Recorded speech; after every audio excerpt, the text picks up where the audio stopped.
The Sinking City is the latest game inspired by the works of H.P. Lovecraft and published by Frogware Studio, known for their Sherlock Holmes-inspired detective games in the past.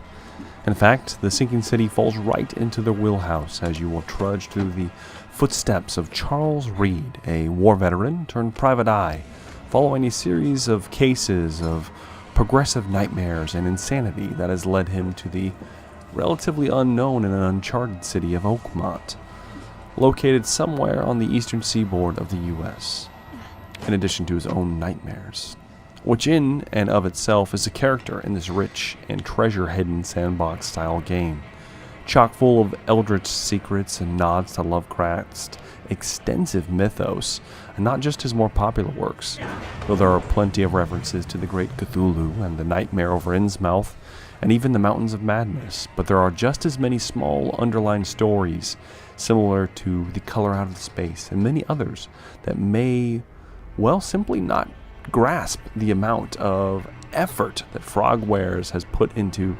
making the Sinking City a true anchored reality in the Lovecraftian universe. In fact, it is this first quality of the Sinking City I would like to touch on: the story, which in and of itself is complicated and sometimes downright unknowable, which in many settings would upset me or leave me with doubts as to the effort put forth to make this plot interesting. But in a Lovecraft work, this makes it all the more believable, as this was in fact his very style, as the occult phenomenon are supposed to be mysterious, ancient, and very much unknowable. And in that aspect, The Sinking City is one of the very few Lovecraftian games in recent memory that fully embraces this philosophy. There are plenty of minor story threads that go unanswered, and even many characters in the game who are shrouded in mystery that is never lifted. In addition to this bold style of storytelling in the video game, the more pulpy detective aspects of the game, unraveling threads and deducing derivative outcomes, is a fantastic spin that makes the story interesting as Pierce attempts to stay sane long enough to thwart whatever evil is lurking beneath the tide. I in fact very much enjoyed this story from start to finish, and each side quest had an interesting twist to the narrative, further developing the story and immersing the player in the history and atmosphere of Oakmont, which, as I mentioned, is as much a character as Reed or any other NPC, as often subtle nods and the alienness of what is happening here are told in the environment. From the roving band of unexplainable creatures that comprise most of the enemies, to the bizarre cultists walking the streets as if all is normal in Oakmont. It's interesting and a unique setting that I will not soon forget. But as much as I enjoyed the actual story of the Sinking City, I did not so much enjoy the other aspects of the game. First of all, the Sinking City is in fact a third-person shooter slash adventure slash detective slash exploration game that attempts to wear many hats and does not excel at most. I had little problem manipulating the camera or lining up a shot, but the melee mechanic was severely outdated, and often any true combat encounter turned into a run around in circles and shoot the nasty creature before it kills you scenario. Not a very interesting way to produce combat in any video game, at least in a modern setting. But the more detective aspects of the gameplay made up for this.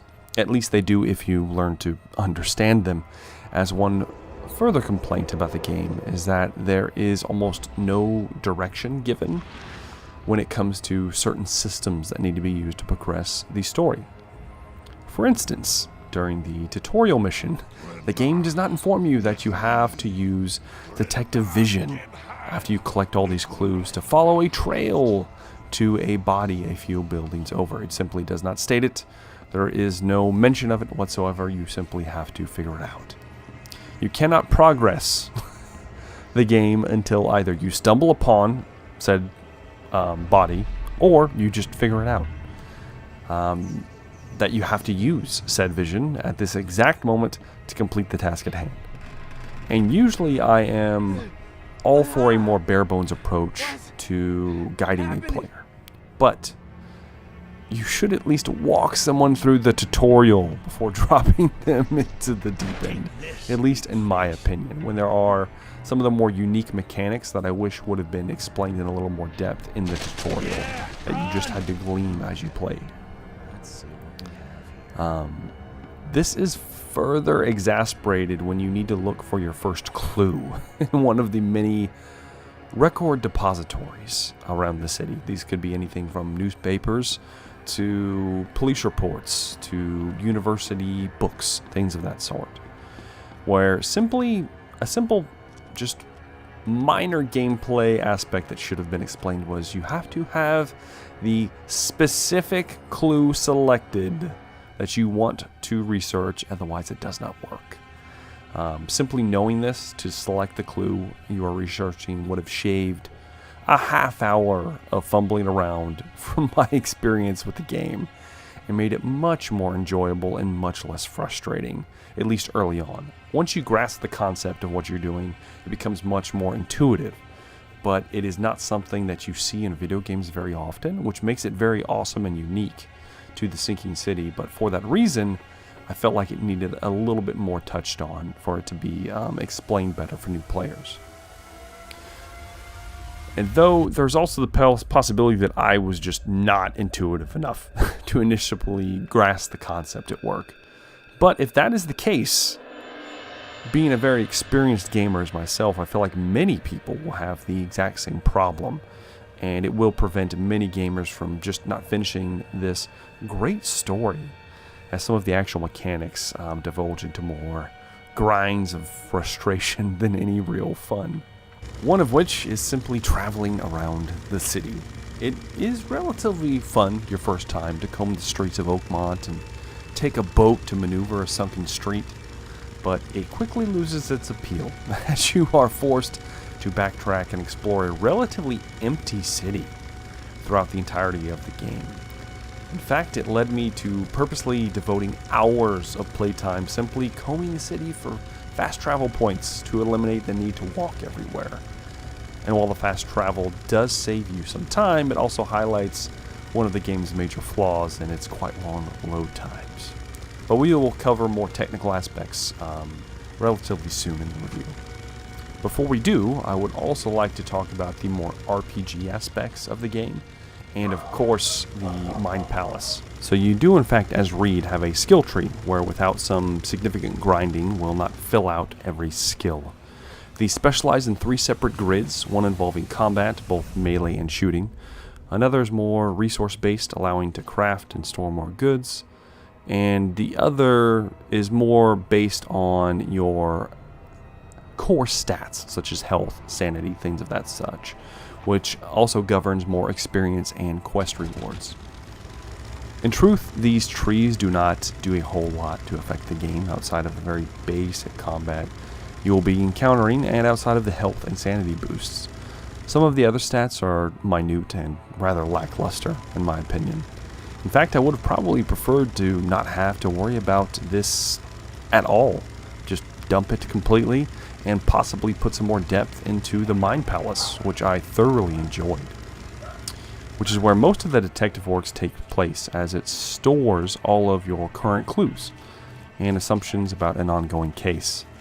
This is really one of the more unique aspects of the Sinking City, and one I wish had slightly more impact in game outside of a few major decisions that must be made. But by far the worst mechanic and aspect of the Sinking City is the combat.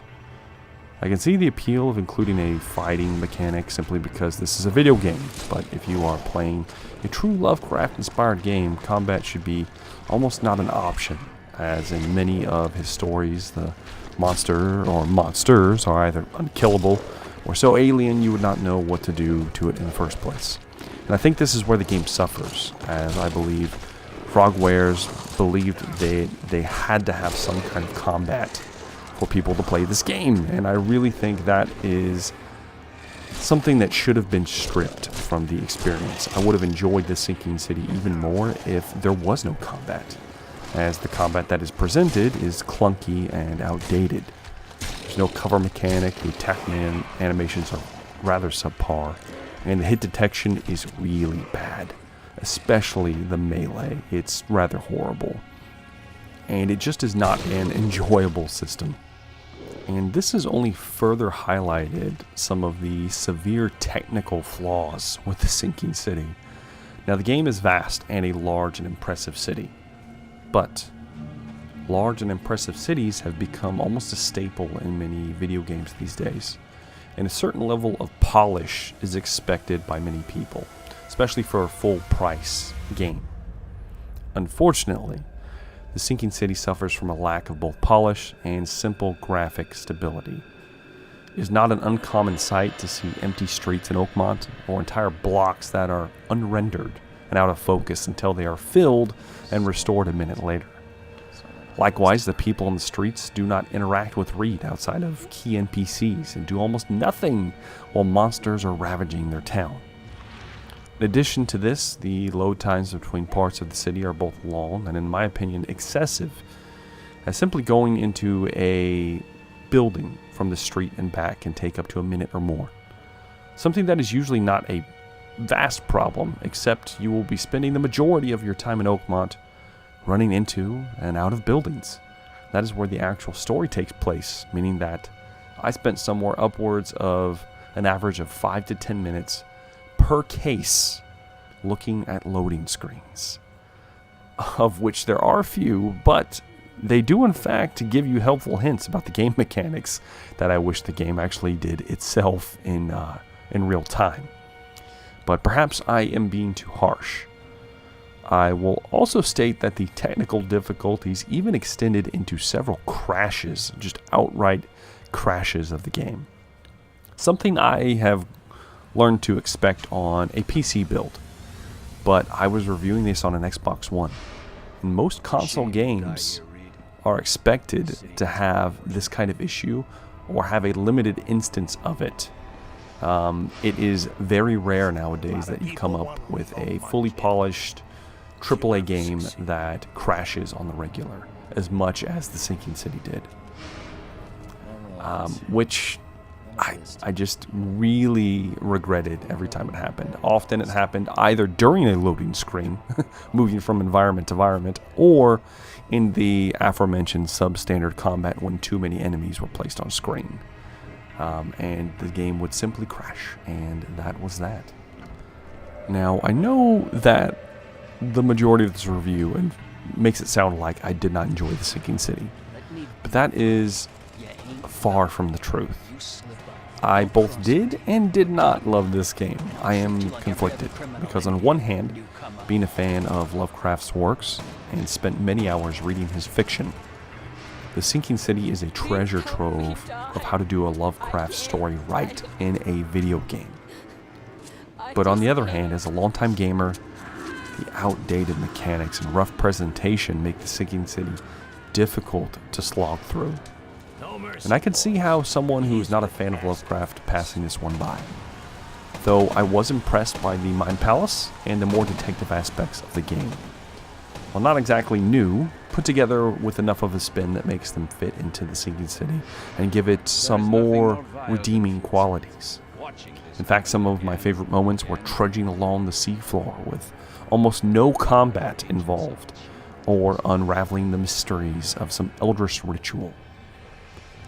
However, this is a review of the product as a whole, and with that in mind, I personally would give The Sinking City, unfortunately, a 6 out of 10. Now, I wish I could give it higher, but the lack of polish really pushed it down, in my opinion. And even though I loved the story and the presentation of Oakmont as a whole, I could not rightfully dismiss some of the other glaring deficiencies.